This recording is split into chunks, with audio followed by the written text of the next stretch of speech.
guys like Fauci get up there and start talking, he doesn't know anything really about anything. And I'd say that to his face. Nothing.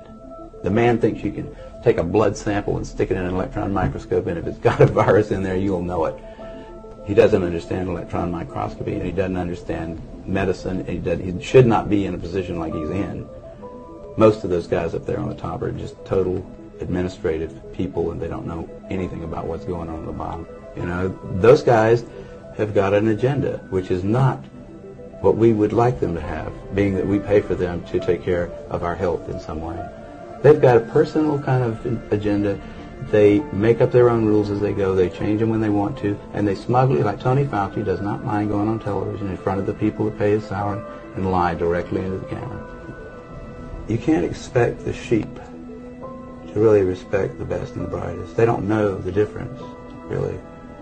I mean, I like humans. Don't get me wrong, but basically, the vast majority of them do not possess the ability to judge who is and who isn't a really good scientist.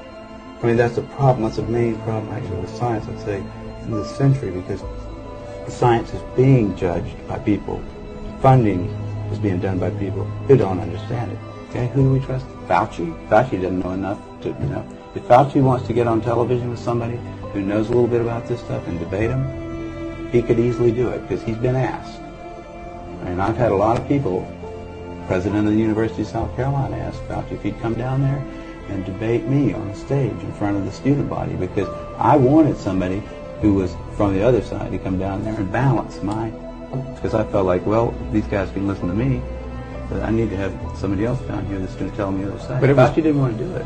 How do they misuse PCR to estimate all these supposed free viral RNAs that may or may not be there?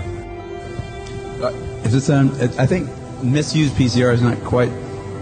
I don't think you can misuse PCR.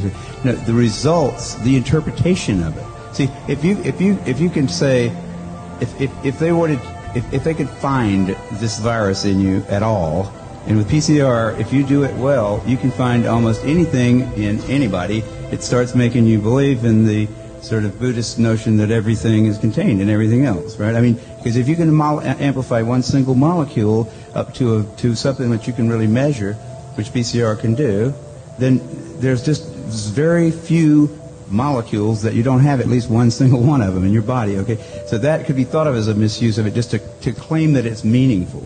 It's a process that's used to make a whole lot of something out of something. That's what it is. But it's not. It doesn't tell you that you're sick, and it doesn't tell you that the thing you ended up with really was going to hurt you or anything like that.